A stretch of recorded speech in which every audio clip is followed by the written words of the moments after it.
My name is the Reverend Dr. Jonipher Kupono Kwong. I'm the minister of the First Unitarian Church of Honolulu. So today we are going to be talking about Unitarian Universalism. We're just going to go over the history really quickly this week, and then the next month we're going to be going over where the future of Unitarian Universalism may be. There has been two lines that have consolidated in 1961. And originally, there was the Unitarians and there were the Universalists. Now, the Unitarians, we could actually trace our roots way back. So let's take a time machine back to 2,000 years ago, when there was this group of people called the Arians. And the Arians believed that Jesus was not God himself. So he was the Son of God and a Son of God, but not any more so than you and I are children of God. And so the Arians came up with this fine tune, actually, to describe their belief. They used to sing, "There was a time when Christ was not," meaning that that Jesus himself was a created being, just like all of us. And so for a while, Arianism thrived and it flourished because really during the early days of Christianity, there wasn't just one way of thinking. There wasn't just one Christianity. And so to even call it Christianity would be a misconception in many ways, because it should rather be Christianities in the plural form. And indeed, even if we look at the Bible as it stands today, we realize that there's so many different interpretations and so many different takes on who Jesus was. So there's 4 Gospels that made it, and they're finding more and more apocryphal Gospels, for example, right? The Gospel according to Mary, not this Mary, but another Mary, and the Gospel according to Judas was just recently found in the desert. And so there were all these accounts of who Jesus was, and some of them don't really agree with each other. So there were conflicting figures, for example. Did he feed 4,000 or did he feed 5,000? Was it a sermon on a mount or was it a sermon on a plain? And so clearly there were different communities with divergent beliefs. And so Arianism was just one of them. Now fast forward to 325 CE. There was this emperor named Constantine. How many of us have heard of Constantine? Well, you may have also heard that he wanted to unify the Roman Empire. And what better way to unify it than to have kind of a monotheistic religion, right? So if you have one God instead of a gazillion gods that are out there, as has existed within the Roman and the Hellenistic world at the time, why don't we just have one God? And it's a good question. Which God then do you adopt? Let's take a look at Judaism. They have one God, right? But that was a little bit more complicated than that, and the Romans and the Jews didn't really have this great relationship. And so, he took a look at Christianity and thought, well, is there a way that we could adopt Christianity so that it would serve the needs of the empire? And so what he did was he put together a bunch of bishops and put together what was known as the Council of Nicaea in 325. And what this council did was it took a look at what Christianity believed in or what it didn't believe in and see if they could come up with some kind of a consensus. Anybody ever put together a committee before? Anybody try to draft a document or, by committee? You'll know that, there's a lot of human work that goes into it. But finally, they decided that they were going to adopt as the main orthodox perspective this whole idea of the Trinity. Now the Trinity, I don't know how many of you have heard explanations of what the Trinity is, right? 3 persons in one God. 3 persons in one God. And how is that possible? Isn't that polytheism to you? How is that still monotheistic? How can you have 3 and 1? It's a mystery, okay. And that was certainly the Eastern Orthodox perspective that, unlike the Western world, they don't even try to figure it out. But did any of you go to Catholic school at all? All right, so did any of the nuns or the priests ever try to use a three-leaf clover as an example? Especially the Irish ones. Yes, there you go. The luck of the Irish, the Trinity, in clover format, right, in the shamrock format, yeah? Or anybody heard it explained as the stages of water? That water is solid and liquid and also gas, right? So that just as water has three different state forms, so does the Trinity, that is just the same substance. But anyway, they came up with all kinds of wonderful words like homoousios and blah, blah, blah. I know you're looking at me like, what?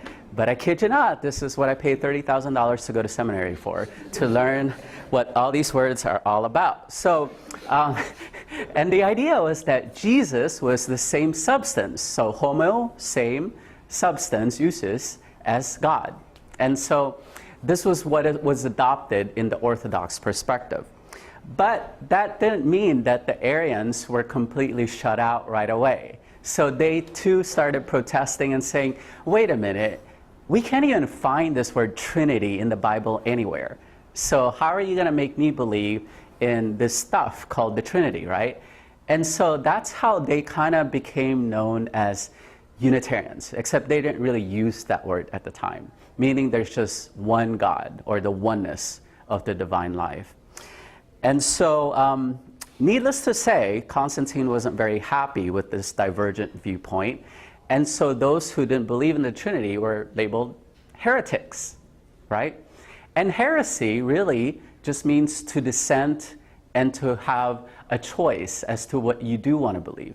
So if you're dissenting against something, that means that you believe in something else, right? And in this instance, it just so happens that heretics were not the same as the Orthodox. But as we all know, it's not as simple as that, because back during that time, it was pretty important for people to have the same kind of belief. Because again, he wanted to unify the empire, right? And thus was born this whole idea of Christendom. Have you heard of Christendom? And Christendom is basically a combination of Christianity and kingdom. Christendom, right? So thus was born the Holy Roman Empire. And for many Christians, this was an anathema, because for them, you know, being a Christian meant following after the life of Jesus. And Jesus was a pretty rebellious kind of guy. And Jesus didn't really spend much of his time building institutions or even being in the temple or the synagogue too much. You know, he was out where the people were. And so there's been lots of books written about how there's always this tension around Christendom for a number of years, because once the Christians tasted power and what that was like, it was bad news for people who had a divergent belief, like the Arians, right? And so they were consequently put to death or harassed or threatened and persecuted. And so the Arians were basically driven underground for a number of years. Until, that is, the Protestant Reformation. And what brought about the Protestant Reformation, you may ask? Did people all of a sudden wake up and start saying to themselves, we want to protest, and we want to be like an ant, so we'll protest ant, right? Sorry, bad joke. All right. Clearly, stand-up comedy is not my calling. So these were the folks who protested some of the major beliefs that the Catholic Church had at the time. And one of the things that brought about the Protestant Reformation, in my humble opinion, is the invention of the Gutenberg press. And so all of a sudden, the Bible was mass-produced, and everybody had access to it. Well, not everybody, you still had to purchase the book, but almost everybody. Whereas before, it was limited to just the priests who were educated in how to read and write in Latin, and they were the only ones who were allowed to interpret the Bible. But when the Bible became widely available, people started reading for themselves and thought, wait a minute, that's not what it says here. Like I said, the Trinity isn't mentioned anywhere in the Bible. And so people started thinking for themselves, and they started doubting, and they started going in a different direction. And that's when Unitarianism bubbled up again. So this whole Unitarian controversy, so to speak, came about again. Especially around the southern part of France, there was this guy by the name of Michel Servetus. He wrote a book called On the Errors of the Trinity. And he was so excited about it, he sent a copy to John Calvin, probably to get his endorsement, and so that, John Calvin would write a nice blurb on the back of the cover of his book. I don't think they did it back then, but it's a nice thought. So he wanted John to endorse him, right? Because John Calvin was another Protestant guy from Geneva, Switzerland, who also had French origins. And so he thought, well, we're kind of French, and we should be buddies, right? But needless to say, John Calvin was not willing to go there. So while John Calvin had some differing theological thoughts from the Roman Catholic Church, he wasn't quite willing to go that far to question even the Trinity. So other reformers, like Martin Luther, for example, were talking about sola fide, salvation by faith alone, right? Which is what that means. And John Calvin was exploring the idea of predestination and all that. And Michel Servetus was questioning the whole entire doctrine of the Trinity. So anyway, John Calvin basically told Michel Servetus that if you ever step foot in my backyard, if you ever end up here in Geneva, you're going to be dead meat. Ooh, right? Well, guess what Michel Servetus did? He went over to pay Calvin a visit, and he even attended a church service. And finally, someone recognized him from the congregation and said, hey, wait a minute, aren't you that Michel Servetus guy? Isn't your book banned from our reading list, on the errors of the Trinity? And so he was arrested and eventually tried for heresy and put to death. So he was burned at the stake. And not only was he burned at the stake, but all his books were also burned along with him, except for one copy. And guess who had that one copy of On the Errors of the Trinity? John Calvin, right?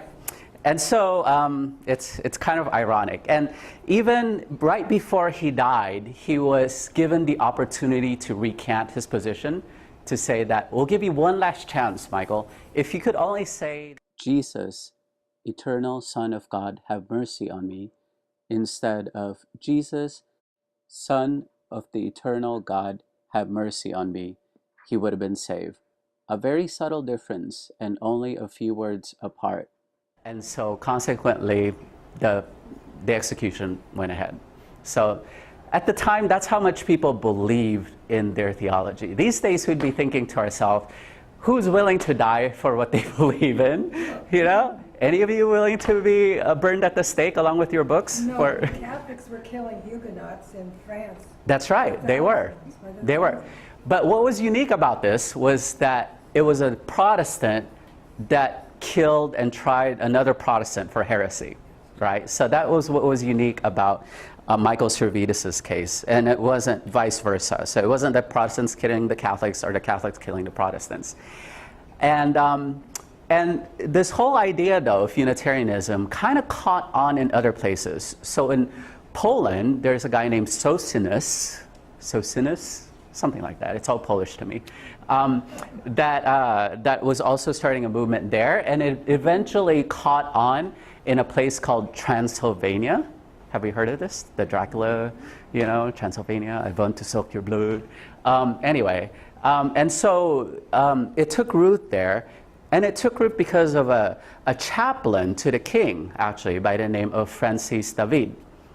And Francis David was such a good orator that he went up in front of the king and said, I have this thought about who God is and what religion should be all about.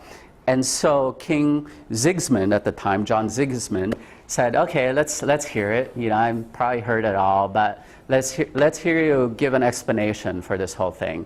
And so Francis or Franck David did, and the king was so convinced that he converted to Unitarianism.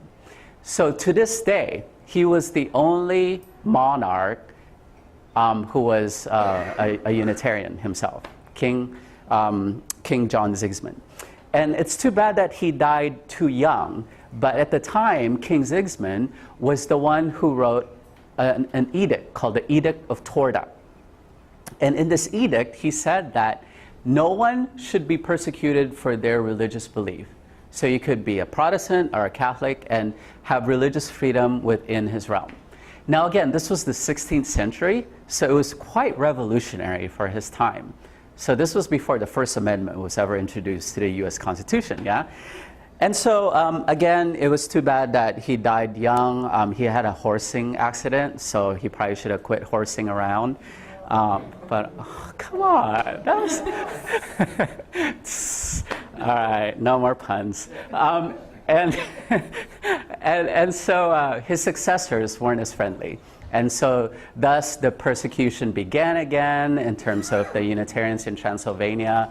And to this day, they never really quite recovered from it. There's still a fairly decent Unitarian population in Transylvania, which is now part of Romania. But at the time, they just went through too much to be able to sustain themselves. All right, so are you ready to move to another part of Europe in terms of where Unitarianism evolved? Let's go to jolly old England, shall we? So in England, there was the Anglican Church, which was the official church of England, right? And they're so clever. They called it the Church of England. Isn't that clever of them? And it was started by Henry VIII, I am, because he wanted to marry another wife because his first wife couldn't bore him any children. And so because the Catholic Church wouldn't grant him the divorce, he said, well, screw you, I'm going to divorce you instead. So he took his marbles and played somewhere else. And so he started the Church of England. And anyone who did not belong to the Church of England were called dissenters. Again, there's that word, right? Dissenters, which means heresy, to dissent and to choose, right? So that theme keeps coming back for some reason. And in England, interestingly enough, John Calvin's group were called the Reformed movement, right? So they were the reformers in England. And part of the reform came from this group of people called the Puritans. And they wanted to purify the church. So strip it of all the rituals that don't make any sense, and strip it of all the iconographies and the statues and whatnot. We just want to go to a very pure and simple form of Christianity. Well, they weren't really very popular in England either. So they decided to sail ship and go to the New World. This new world that's called America. And so in when did the Puritans land in Plymouth Rock? 1620. I'm glad you all know your U.S. history. They landed in Plymouth Rock, and to this very day, actually, this is a trivia for you, Plymouth Rock is a Unitarian Universalist church. So it's one of the oldest churches in our country, and it's a Unitarian Universalist church. Anyway, so they got here, and admittedly, the Puritans have had a mixed record in terms of their treatment of people, and even their views on sexuality were questionable. What's sexuality, right? Puritans say nobody has sex. So anyway, it's kind of ironic too. There's two ironies in that the Puritans became our forebears, and the Puritans also were descendants from John Calvin. You get the connection here? John Calvin was the one that burned Michael Servetus, and yeah, so I found that kind of ironic. So fast forward again from when the Puritans landed to 1820. So admittedly, there were at least two major branches of Puritanism. So the more conservative Puritans became known as the Congregationalists, And in around 1820, there was a Puritan or Congregationalist minister by the name of William Ellery Channing who was preaching at an ordination service. And the title of his sermon is Unitarian Christianity. And in this sermon, he came out, basically. It was this coming out sermon, that he no longer believed in the Trinity. And this caused quite a stir in New England, in Boston especially, right? So people were talking, did you hear that William Ellery preached the sermon? And so literally churches kind of broke off. So the more conservative folks remained Congregationalists or Puritans, and the liberal folks now then became known as Unitarians. It was so controversial, in fact, that even Harvard had to grapple with its religious affiliation. And guess which side they ended up going to? Unitarianism.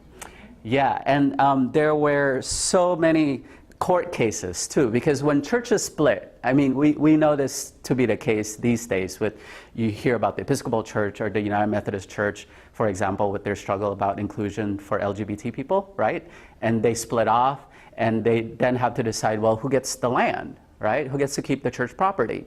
So these decisions were also being made at the time, because that split wasn't necessarily amicable, like any divorce, right? Some are amicable and some not so much so. So they ended up in court, and there were court cases, for example, that talked about who gets to keep the church silverware. So, and it all depends on who the judge is. So there was this famous case in Massachusetts where the judge happened to be Unitarian, and so the Unitarian church got to keep the silverware. So it's all very interesting. And I don't know how many of you read the UU World recently, but there's these 2 silver goblets that used to be owned by the governor of the state of Massachusetts. And the church needed to go through a capital campaign because they needed to repair the roof or do some maintenance work on it. So they sold the goblets. They sold for $1.2 million. So silverware is a big deal, you know? Do you know where we could get some here in Hawaii? We wouldn't need a pledge drive ever again, would we? So anyway, where was I? All right, so William Ellery Channing was one of the founders for Unitarianism here in America. Are we ready to jump back to the Universalist side? Because I haven't talked much about them yet. So Universalism could kind of sort of trace its origins to Origen, O-R-I-G-E-N. Origen was a theologian who thought that all creatures were eventually reconciled into the divine life, meaning that all were saved. Whether you like it or not, you know, no matter what kind of evil thing you've done in this life, you're eventually going to end up in the same place. And so for us, universalism comes from the whole idea of universal salvation, meaning there's no such thing as hell or eternal damnation, because for universalists, it just didn't make sense. How could you have a loving God, and yet a loving God would send people to hell, which is eternal separation, right, for all of eternity? So again, it just didn't make sense to universalists. And in America, actually, some of the more famous Universalist founders were folks like Hosea Ballou and John Murray, who actually came from England as well. And some of these folks had Baptist backgrounds before, and some of them had Methodist backgrounds. But nonetheless, the theme that they all had in common was that we're going to preach about love. And I don't know how many of you know about this, but our first principle, the inherent worth and dignity of every person, is actually a universalist principle. So during their conventions, they would come up with some principles of what they believed in. And so that was one of them. And so if you take this train of thought of universal salvation, wouldn't that mean that we shouldn't be owning slaves? Because aren't African Americans saved too, and aren't we all going to end up in the same place? And so universalism, even before Unitarianism, was actively involved, along with the Quakers, in the abolitionist movement. Because again, if you'll recall, the Unitarians were some of the bedrock founders of New England, and they were part of the Brahmin class, right? and they probably had shares in the plantations in the South. And so that would be against their vested interests to free the slaves, right? Wouldn't you think? So it took them a little longer to come up with the conclusion that it's wrong to own slaves as well, more so than the Universalists. And the Universalists were the ones that ordained the first women. In 1863, Olympia Brown was ordained. So she was the first woman ordained in a major denomination. And it wasn't until a couple years later when a Unitarian woman was ordained into the ministry. So again, you know, theology matters because it has an implication on how you live out your life and what kind of impact you're making in the world. So that's kind of a brief rundown of Universalism. And they tended to take root in more rural kind of areas. So it was a more populist kind of movement, Universalism was. And people tend to say that Universalists are the heart of, they're in touch with their emotions more than sometimes Unitarians are. Unitarians are often accused of being frozen chosens, right? We've all heard of that expression. So, and again, you know, I like to emphasize that Unitarianism, especially here in America, grew out of the Enlightenment period. And a lot of deists and people that were a part of the founding of this country, for example, had Unitarian and Enlightenment leanings, right? Like Thomas Jefferson, who had slaves. And Jefferson had slaves, absolutely. So again, this was the disconnect between, you know, how could you say that you believe in the inherent worth and dignity of every person and yet own slaves? And how could you father children from your slaves, right? Which Jefferson did, and how could you justify that in your mind? So it was never a clean-cut kind of thing, and we could never claim to always have been on the right side of history and standing on the side of love and all that good stuff if we don't take a look at some of the shortcomings that we've had in our movement. Again, part of that critique is that it's too rational and that it's too intellectual. If you'll notice, even these days, in many Unitarian Universalist congregations, that the ministers would robe in a black robe, right? Which is an academic robe. And they would wear the hood. Unitarianism grew out of that academic environment, and if you'll notice, most churches start in September and end in June, which happens to coincide with the academic calendar, right? And so there was a group of people that critiqued that, saying that was too cold, and you know, there must be another way of preaching, for example. One of these folks is Ralph Waldo Emerson, who gave a speech at Harvard Divinity School and critiqued some of his fellow ministerial colleagues, because Ralphie was actually a Unitarian minister. And he said, you know what? Some of you preach as if you have never fallen in love before. Some of you preach as if you have not been out in nature and experienced the grandeur of creation and been in touch with mystery. Some of you are laughing because you've heard these sermons before, right? Where it's kind of like preaching right out of a history book or preaching right out of an encyclopedia, and you're sitting there going, what does this have to do with my life? And so Ralphie, nonetheless, when he preached this at Harvard, was not the most well-liked and well-received, because this was actually a baccalaureate for ministers who, or prospective ministers. And so he became persona non grata at Harvard. So he decided to instead pack up his things and move to Walden Pond, right? Along with Henry David Thoreau and some of these other folks. And they founded what was known as the Transcendentalist movement, meaning that there's something transcendent about life, that there's a greater mystery that we are a part of. And how could we use experience to guide us?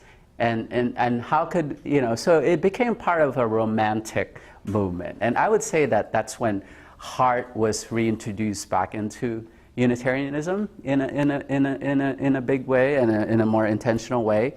And others that were part of this movement were Walt Whitman and Theodore Parker. So these were some of the names of folks that grew out of the Transcendentalist movement. And so that was the 1830s, 1840s, 1850s, something like that. All right, in the meantime, Universalism was beginning to experience a period of decline during this time. And you want to know why?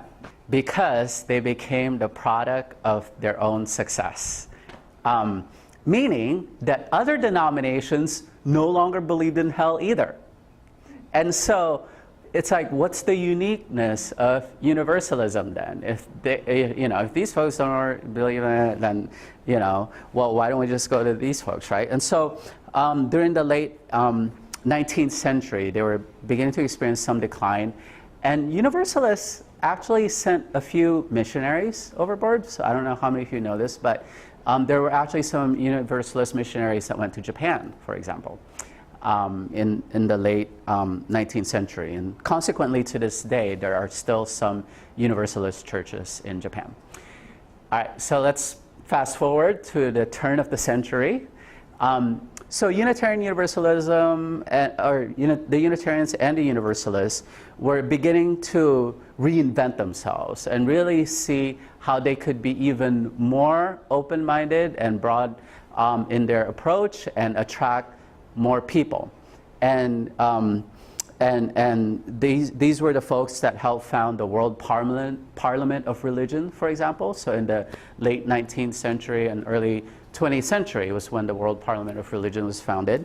And in 1933, a group of folks came up with what's known as the Humanist Manifesto. And this is a document that says you don't necessarily have to believe in a deity to be an ethical person, to be a person who wants to do good in the world. And so, again, it was quite controversial at the time, right? I mean, it still is controversial. How many of you have had to explain that atheists belong to your church? and how many have to explain that you could actually sing and dance and have a good time and have spiritual value even if you don't mention the G word every other word, right? That there's still a way to do that. And so that became quite controversial. And but at the same time, it forced us, not forced us, that may be too strong of a word, but it encouraged us to take a look at what is the basis, what is the grounding for us being a religious movement, and where does our faith lie if it's not in some outside source. So in the 1950s, these two denominations were getting to a point where they needed to basically fish or cut bait. So the idea is that in order for it to remain sustainable, they needed to figure out a new way of being. And so it was actually the youth who in 1951 decided to come together, and the adults, finally decided at a General Assembly in 1961 to vote to have the two denominations come together. So that was a big turning point for us. And this is why we have two circles in our logo, right? So one representing the Unitarians and the other the Universalists. And there's never supposed to be a dash or a slash or a comma or anything between the Unitarian and Universalists. So they're just two denominations. And we're not calling them a merger. So that was a word that was resisted back then. So the official term for that is consolidation. And around the 1960s was also a period of tremendous turmoil in terms of how we deal with race issues in this country. And a bunch of Unitarian ministers did answer Dr. King's call to go from Selma to Alabama, and including the minister of the Honolulu congregation at the time, Gene Bridges. And I think he was the one who gave Dr. King a lay, if I'm not mistaken. And so that was quite an opportunity for us to do some public witnessing. And another minister who responded to the call is the Reverend James Reed. And unfortunately, after James Reeb and a group of friends were dining, and they came out of the diner, they were beaten by white supremacists. And so Reverend Reeb sustained some head damages, and he was admitted to the hospital. And Lyndon B. Johnson visited him in the hospital right before he died. And so a lot of people are guessing that it was partly because of that incident that made Lyndon B. Johnson sign the Voting Rights Act of 1965. And so, James Reeb became one of our martyrs during the civil rights movement. But there were certainly others who participated in that whole event. And Dr. King was so sympathetic to our movement that he actually donated his work to the Unitarian Universalist publishing house, Beacon Press. So to this very day, all of Dr. King's works are owned by Beacon Press. So that's quite a big deal, I think. And speaking of Beacon Press, I don't know how many of you have listened to, Democracy Now! Is that the name of the podcast? On July 4th, they did a presentation on the, because there's all these talks these days with Snowden and the WikiLeaks, yeah? And so Beacon Press actually took on publishing the Pentagon Papers. They got threats from the government about this, but they published it anyway because they believed in the freedom of the press. And so that's how powerful our small publication is, our publishing house. And so I think I'm quite proud of that fact. But around this time also in our movement, there was another controversy called the Black Empowerment Controversy that went on, which is that there was some question around a group of African Americans who wanted to seek funding, and yet the UUA didn't release those funds as promised. And so there was a group of African Americans at that time who actually left our movement. And so I think we haven't really, we didn't even start the conversation again until the 1980s on race relations within our movement.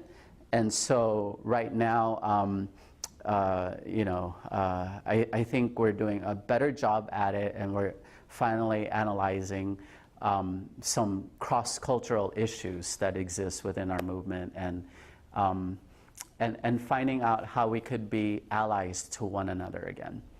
And so it's been a long journey, and there's a whole book written about it called The Arc of the Moral Universe. So it's a quote from Theodore Parker, and later on adopted by Martin Luther King Jr., that says that the arc of the moral universe is long, but it bends towards justice. And so that's where we're at in terms of our struggle for racial equality. But at the same time, we also are engaged in other fronts, and especially after the 60s, because it wasn't just the civil rights movement, but this was also when the feminist movement came about and the LGBT rights movement came about. And so today, for example, most of our clergy people are women. So I think 55 or 60% of our clergy are women, so male clergy are actually in the minority now. And also more and more we have LGBT people who have come out as clergy persons in our movement. But that too took some time for the denomination to get used to. And these days we're obviously very involved in the whole marriage equality fight. In fact, in Massachusetts, the court case that was brought up in front of the Massachusetts Supreme Court was Goodrich versus Massachusetts, right? And Goodrich is a member of Arlington Street Church in Boston. And so we were definitely front and center on that debate.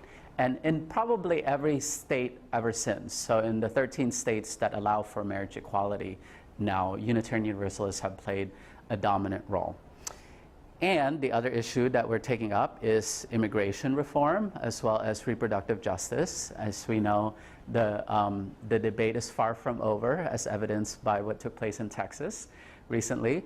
And so we're trying to partner with other organizations to figure out how we could continue to stand on the side of love. So that's a very broad stroke overview in terms of going from heresy to justice and how all these things figured into it. But I would just recommend one more article that's probably a must read, and it just came out on the Huffington Post, written by someone who was in 10th grade at the time. I think they have a section called Kid Spirit. I'm just going to stop there because I'm sick of hearing myself talk. So let's hear you talk and answer any questions you may have about Unitarianism, Universalism, or Unitarian Universalism. Without the concept of hell, is there any thought of judgment after death? Hosea Ballou was rumored to have ridden on a horse along with a Baptist. And the Baptist said the same thing, right? If I were to knock you over from your horse, what would happen to me if there's no eternal punishment or no judgment for my action? And Hosea Ballou turns around and says to him, well, the idea would not even occur to a universalist, right? So meaning, why can't we do good just for the sake of doing good? And why can't it be just out of the sake of actions have consequences and reactions, right? That's how life works. Or in Eastern traditions, or in Asian traditions, I should say, we call this karma. Or whatever you sow, you're going to reap, right? So if you're going to do bad things in the world, that's all just going to come back to you. So you're really just doing harm to yourself, right? And so that's the idea around it, that you don't necessarily need an eternal reward or punishment in order to have a strong, healthy, ethical system. So that's, I think, how Unitarian Universalists would answer that. So we're co-creators of the society that we ended up with. Yep, absolutely. It puts the responsibility back on us. So we can't just blame the devil and say the devil made me do it. You know, the devil made me knock you off your horse. But it's like, no, you did it. So you could do various things to move forward. You could ask for forgiveness, or you could work towards some kind of reparation and reconciliation, right? In order to, and there's been so many of those kinds of stories, but that for me is where the transformation happens, that it needs to take place in this life instead of the next. And I think that too is what makes Unitarian Universalists different from other faith traditions, in that we don't so much believe in pie in the sky, by and by kind of thing, but we more likely tend to want to focus on, well, how can I make an impact in the here and now? Because maybe this life is all that we have, right? And it's too precious and too short to waste it on doing evil in the world and causing havoc. Yeah. Would you say that the connection between, I guess, the early protesters that led to the Protestant Reformation that you mentioned, and then King Sigismund in Pennsylvania, and then the Puritans, I mean, that's like such a huge range, but I often hear those as like the roots of Unitarian Universalism. But is it specifically against the Trinity, or is it just the idea that we don't have to believe in anything in particular? I mean, what is it exactly that connects those, that stood out, that that we can say that's what, because they didn't use the word Unitarian or anything like that, right? It was. Yeah, oftentimes groups get named because of what other people call them. Like Methodists, for example, right, which grew out of the Church of England, they became known as Methodists because they were very methodical about how they did their Bible studies, and they had Wesley's quadrilateral that says, we're drawing from tradition and scripture and reason and experience. And so that's why they were called Methodists. And so Unitarianism was kind of, in some ways, a derogatory term back then. Like, those are the people who don't believe in the Trinity, so they must be Unitarians, right? And so, but oftentimes too, people have a way of reclaiming words back for themselves, and so that's what kind of happened. But but getting back to your question about the Protestant movement and why do we consider ourselves to be part of that movement, in that there was a spectrum. There were the ones that were called magisterial reformers, which was what Martin Luther was.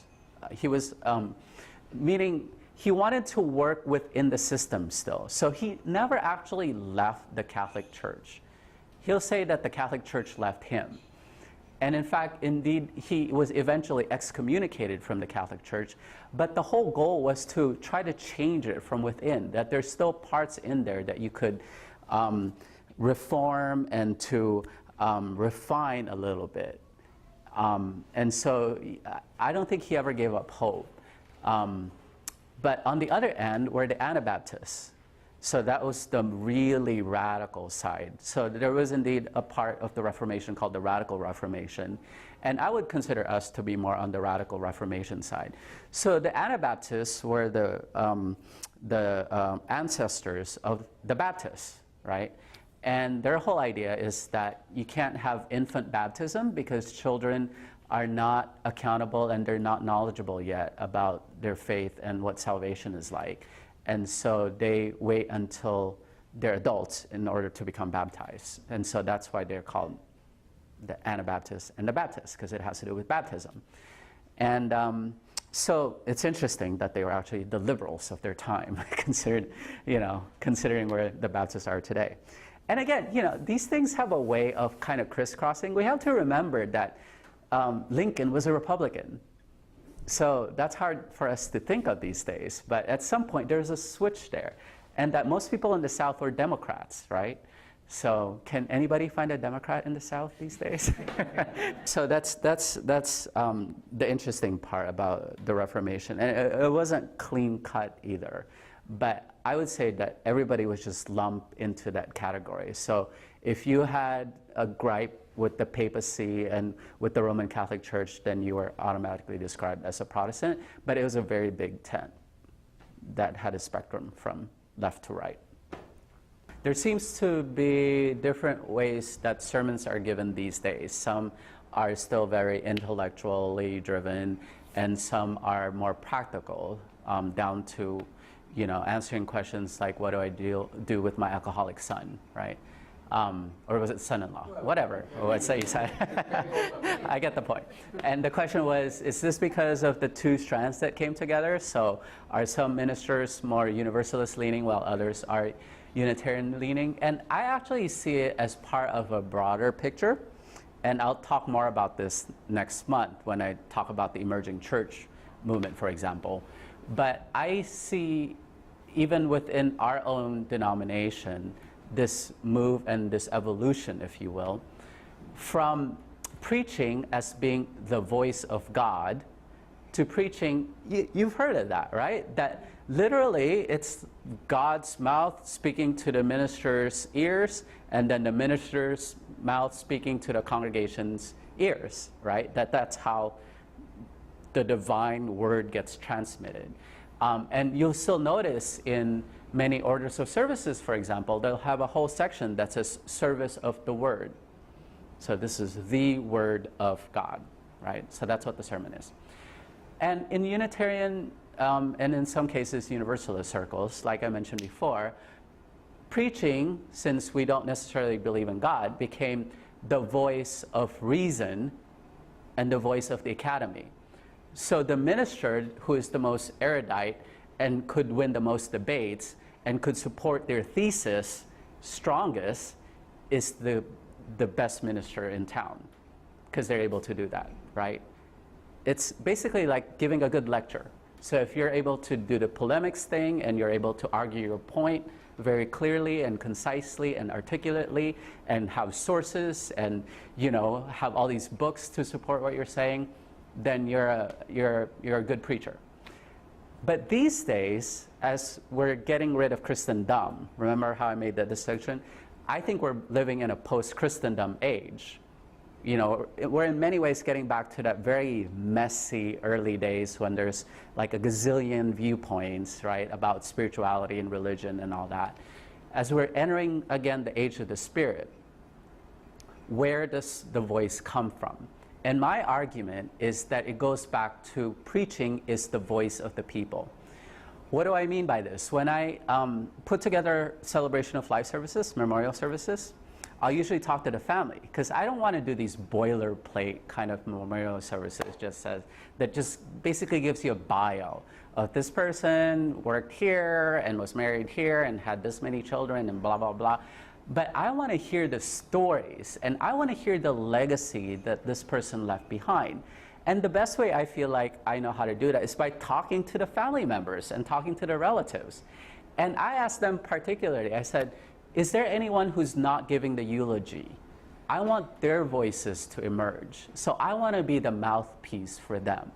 So for me these days, preaching is not only, preaching has the goal of transformation so that their stories could be lifted up, so that it would enrich our lives, so that those listening would say, yeah, I could relate to that. I could relate to the alcoholic son. And in terms of, I have a friend or I have a family member who's also going through the same thing. And yet, I want to figure out how to still give them hope and inspiration and meaning so that they could live as healthy and whole a life as possible, right? So in that sense, preaching has become the voice of the people. And the information I give to you is not just to barf it out and to regurgitate it of what I learned in seminary, but it's more about, I see my role more as a highlighter. So I highlight people's stories and I highlight what I think would be good food for thought for you all, so that you could take it back to your homes and back to your lives and make it relevant and make it alive in terms of how you live your life. Because ultimately, I can't live your life for you. Only you could do that, right? But I can serve as a guide. I can serve as the one to be able to lift up and talk story with you. Does that make sense? And again, I'll talk more about this in terms of putting into context. It really epitomizes the idea of faith is the basis, but it's the acts that we're more concerned with in this day and age. Right. Putting faith into action, right? Yeah, how does it become alive in the world? There are some kinds of action that, because we were a new congregation, I felt that we were being very, very cautious about getting into any kind of social actions or actions that have some kind of ramification in politics or in the feelings of the community. Mm-hmm. And I don't think that's really in the spirit of Unitarianism, at least that's not the way I see it.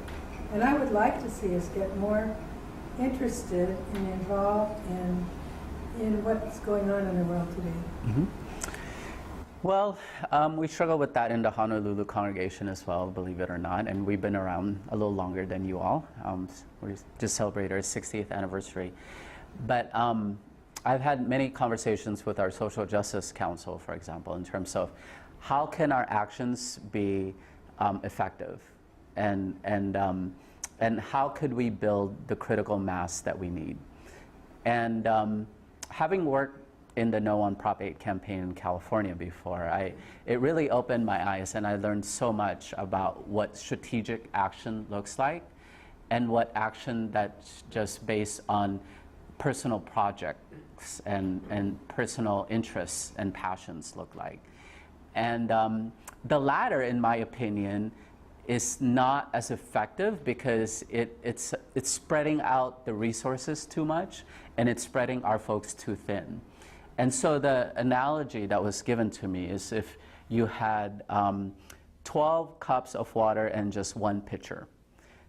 You could either fill each cup with maybe an eighth of the cup, or you could fill it a little bit more, right? But just fill up 6 cups instead of all 12 cups. Does that make sense? And which one would be more satisfying and which one would be more filling? And so what we've done in the Honolulu congregation is we said, well, out of all the issues that we want to be involved with, can we somehow narrow it down to maybe 4? And so this is when the Social Justice Council came up with what they call the WARP plan, W-A-R-P, and the W stands for welcoming. How could we encourage our society to be welcoming of immigrants and LGBT people and Muslims and other folks who have been marginalized, right?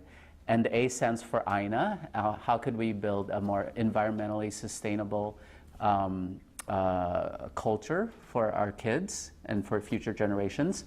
R stands for reproductive justice, and P stands for political reform.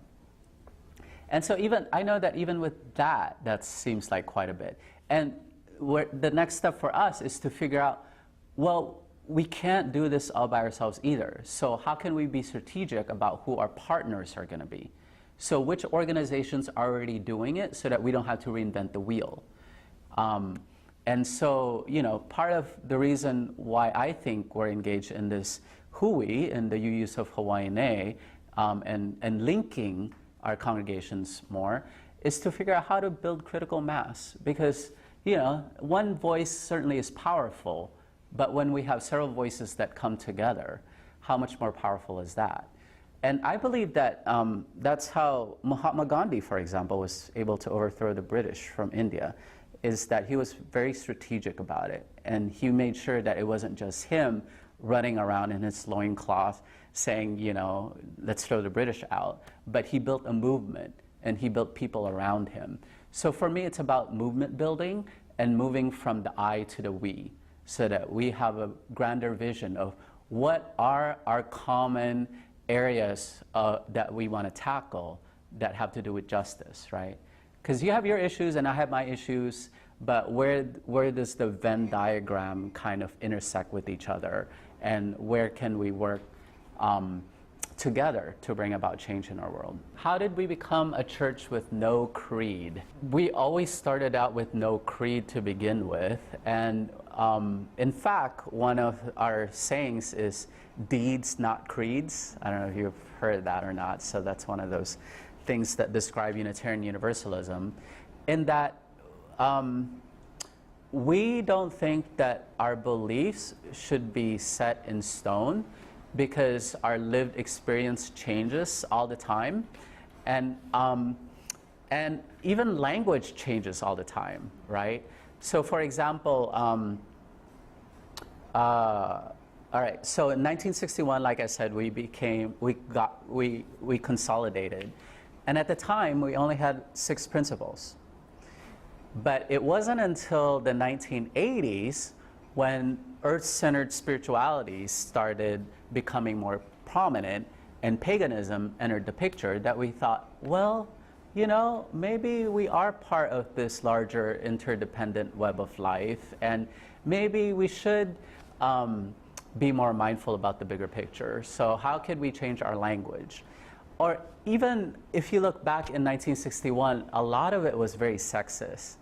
So obviously in this day and age, we want to include people of all genders, right? And so these days, the discussion is more and more around even how to throw the bigger gender question out there. So at GA, at General Assembly, for example, this year, we have gender-neutral bathrooms. So we ran around all the convention center bathrooms and put a new sign on them so that men, women, and transgender people could use the bathrooms, right? All at the same time, that we don't have to fall into this gender binary. And the other thing about that is that we have the power even within ourselves as a body to change even what our 7 principles are. So, for example, I'm trying to start this movement because currently we have 6 sources, yeah? But what if we were to introduce art as the 7th source? That the beauty and the inspiration and the appreciation that we find from art to be a source for our spiritual lives, right? How many of you find that to be the case for you? Like when you listen to music or when you see an art, a canvas, you're just in awe and you're inspired. So why can't we draw from that as a source?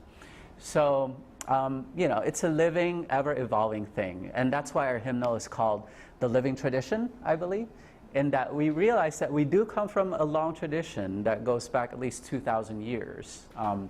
But at the same time, it's not a dead tradition, that we're constantly infusing new life into it. And at the same time, I would also say that we do have beliefs You know, I go back to that song, "We Believe in Life and in the Strength of Love, and we have found time to be together," and yada, yada, yada, right? It's like we do have beliefs, and we don't believe that killing people is right, for example, or that we don't believe that 1% of the population should own 90% of the resources. You know, we have certain beliefs, right? And we don't believe in senseless killing of and destruction of our environment, or the rape of children or genocide. We have all these strong beliefs, I would say, that we have in common. At least I would hope so. But they're more credos in terms of they're not written in stone, frozen in time, but they're flexible beliefs, and they could be adapted to the environment that we find ourselves in.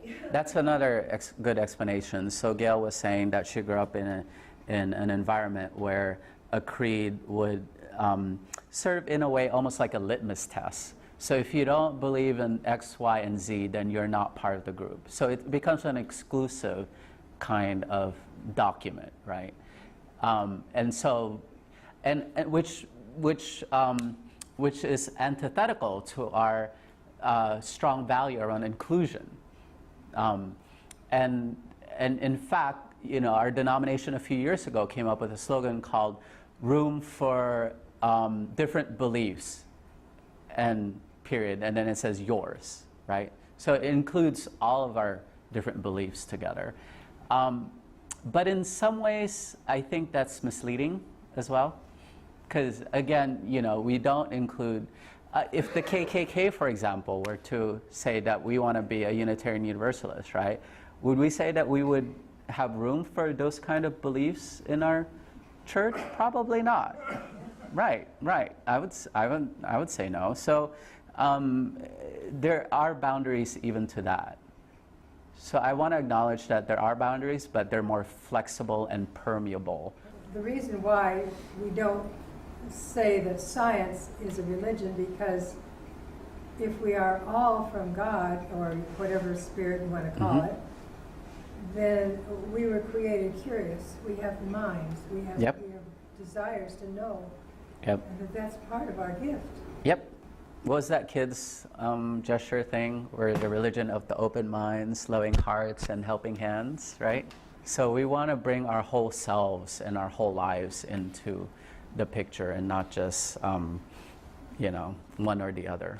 Well, let me ask you this then. What one thing drew you to Unitarian Universalism, those of you who identify as Unitarian Universalists? So there was a comment about liberal religious values, so that that's badly needed here, especially on the west side of Hawaii. And there was also another comment about you know, even though one could claim to be agnostic or atheist, there's still a religious need to be in community and to be with others who share your values, right? And to commemorate life's milestones, like weddings and coming of age, and even memorial services, right? Or celebration of life, yeah. A belief in seek and you shall find, ask and you shall receive, yeah. There was another advertising movement, if you will, a few years ago within the UUA called Find and You Shall Seek. So for Unitarian Universalists, I think it's often about, it's more about asking the questions of why. So instead of answering your questions for you, we're here to ask you even more questions. Or maybe steer you in the right direction of what kind of questions and how to formulate the questions, right? So in that sense, it's a very interesting religion in that it flips it around.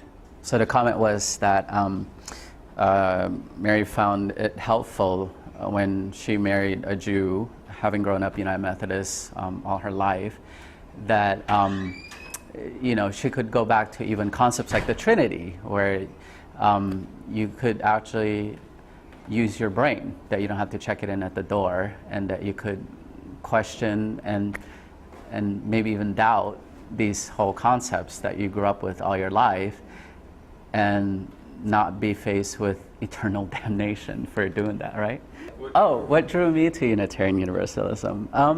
Good question. I would say that when I was it's kind of a long story, but I was actually converted at a United Methodist Church in Santa Barbara, California, when I was going to school there. And we read feminist and process theology in our United Methodist Student Movement group. And at the time I thought to myself, God, this is heresy with a capital H. This is everything I was taught I was supposed to not believe in as a child. At the same time, it was so compelling for me because it actually made sense. You know, when I stopped and thought about it, I was like, yeah, both and honoring the equality of all people why would that not make sense? You know, so fast forward to seminary, because I actually went to the seminary where that minister of that congregation was, and try to learn more about process theology. In seminary, I actually ran into a lot of UU students there. In fact, I lusted after their heretic button, you know. Instead, they gave me one that says, nuke a gay whale for Christ.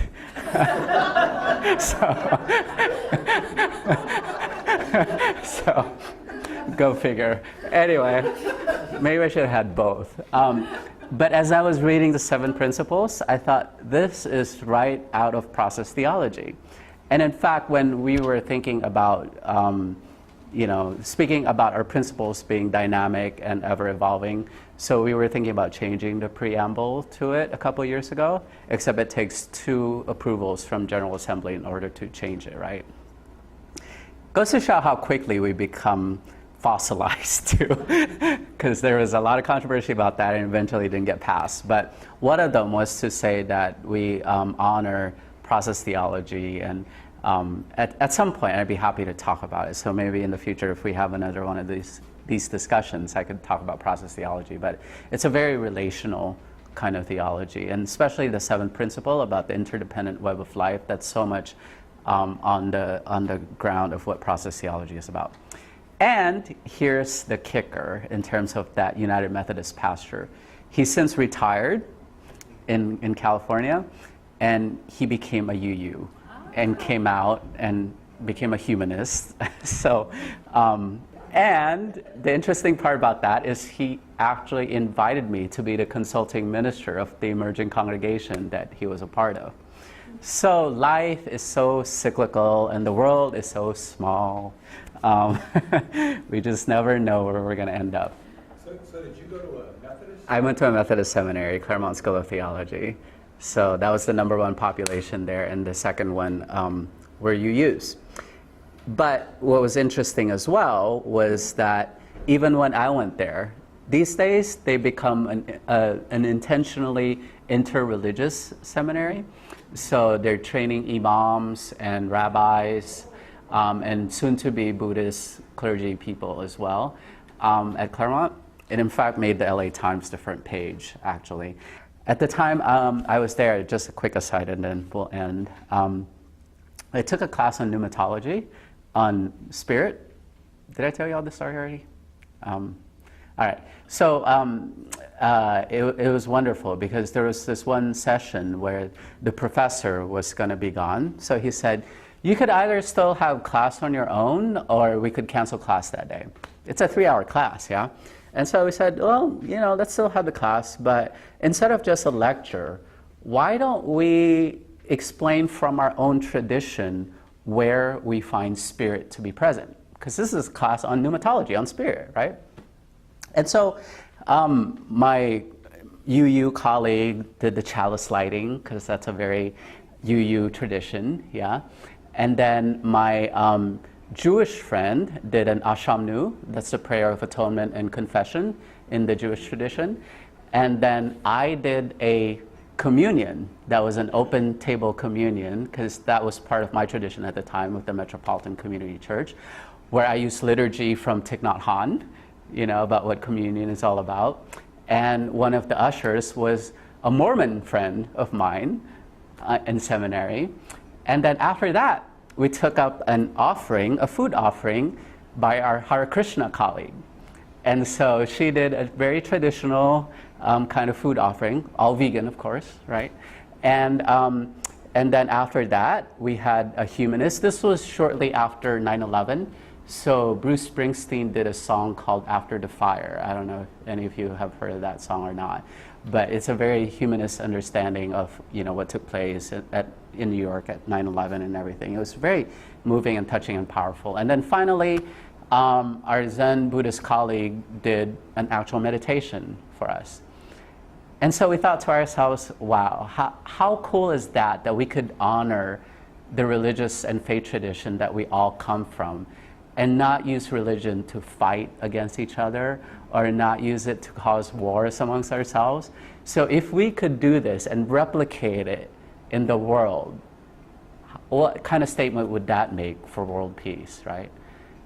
And it's my same belief that we have it within our UU DNA to be that agent of change and transformation and reconciliation in our world. So that, to answer your question, is why I became a Unitarian Universalist, in addition to the social justice piece. Because when I was working in California, I found out that over 50% of the phone banks for the No 1-8 campaign were held in houses of worship, and the majority of those were UU houses of worship. So who showed up to the rallies, who showed up to the phone banks, but the Unitarian Universalists. So putting our faith into action, that's what drew me to Unitarian Universalism.